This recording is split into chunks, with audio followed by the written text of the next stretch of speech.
What are your views on Bitcoin, and how do you think of that asset given kind of the macro backdrop? Well, the thing that's interesting about Bitcoin, I've been interested in Bitcoin since I think I first bought it in 2012, maybe. Okay. And we invested in a number of, we're not a crypto investor, but we did express a thesis back in 2017, 2018, that we thought that crypto would graduate from being an institutional asset class from being really more of a consumer retail phenomenon. And so we ended up investing in institutional custody through a company called BitGo. And we also invested in we were the seed investor in Multicoin Capital, which was a crypto-focused hedge fund. We basically believe that, that as crypto matured into an asset class, you would need specialized fund managers, of which we were not really. I'm a SaaS investor. But I'm like, but let's invest in these guys because they're focused on the problem. So we expressed a number of these views, and it generally has worked out very well for us. But in any event, so I've been interested in Bitcoin for a while, and I think the transformational part of Bitcoin is this idea that we could have non-fiat money, right? As we're talking about with the Fed, there is a huge risk of currency debasement when the government is in control, and particularly when you have the world's reserve currency.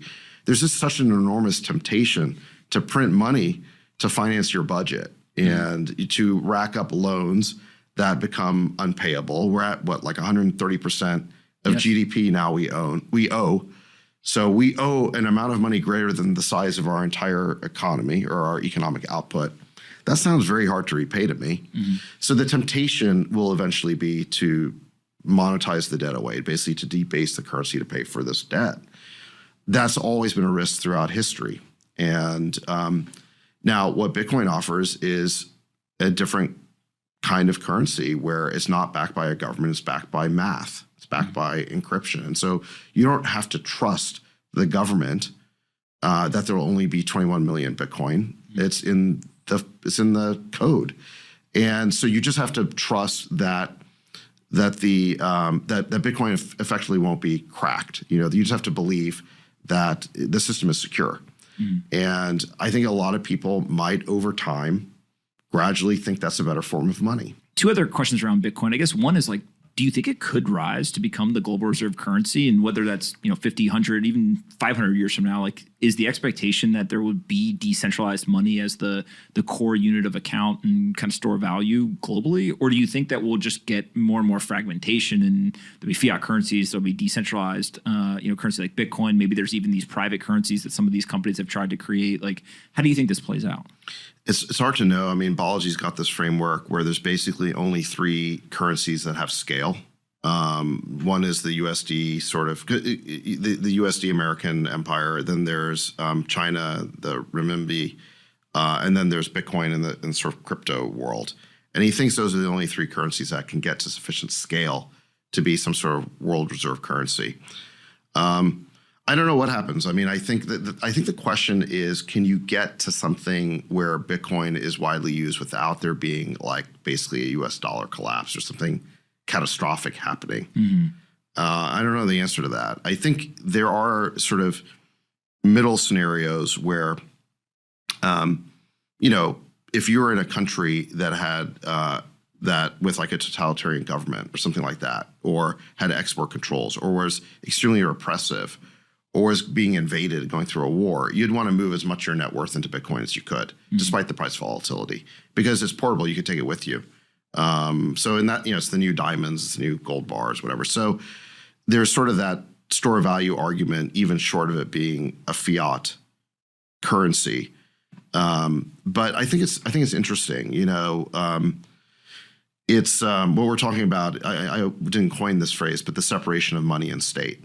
And if that happens, that would be as big an event as the separation of church and state. The church and state used to be intrinsically linked and combined. You couldn't really think about the two without them being together. Now we think about them being separate. I think money and state is kind of like that. We can't really think of money without the state, but Bitcoin, it's sort of this like sci-fi future where you could maybe have these two things decoupled.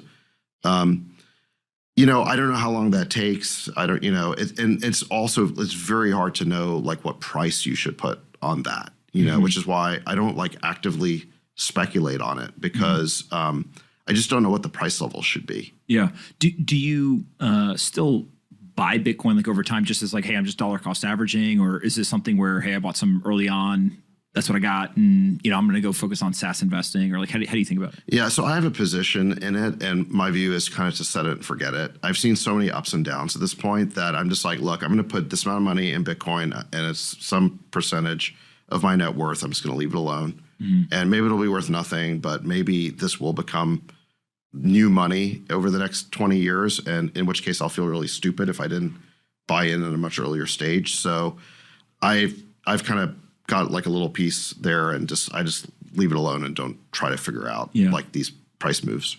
Last thing on Bitcoin is there's a very large portion of people in the Bitcoin crypto world that are Bitcoin maximalists. And so they believe, hey, Bitcoin is the only thing, everything else is a shitcoin, it's all going to zero. I don't think you're in that category given some of the investments I know that you've made. What is your argument for or against kind of that maximalistic view when it comes to something like money? Is it something that you understand, but you're like, hey, I'm an investor and I want to go also find productive assets? Is it something where you're like, I don't understand, that view of the world? Just talk to me about that. Yeah, I mean, I wouldn't say I'm a maximalist. I think that the case for Bitcoin is probably the strongest of all the cryptos, and the price and relative stability reflects that. But look, you have in the process of creating Bitcoin, you have these other new technologies arise, like the blockchain itself, and why couldn't you use that to support other, innovations? And so the most obvious one being, the idea of a smart contract platform. And so now you have kind of these other cryptos that function as gas to basically buy computing power on a smart contract platform, like Ethereum, like Solana. That's the space. And then there's all the various applications that potentially could be run on a blockchain, which mainly you've seen in terms of ones that have scale, it's mostly just DeFi. It's mostly financial contracts of various kinds and financial speculation. I think what remains to be seen is what is the breadth of the applications that can ultimately be built on top of blockchains. But I think part of in the exuberance over these types of platforms, I think there's like too many things that actually don't really make a lot of sense, where no, you're just better off using a centralized database. So the breadth still remains to be seen. But I think what's interesting is just the financial contracts, the settlement system, the way that you could do derivatives, things like that. It's so much more transparent than what you could get on Wall Street, where they're giving you these like OTC derivatives where you don't really understand what they are. At least with the blockchain, with DeFi, you can inspect the code. So it does seem like a better way to do trading. And we'll see where it evolves to from here. But I guess the thing I'm not totally sure about is the range of applications that are ultimately going to emerge.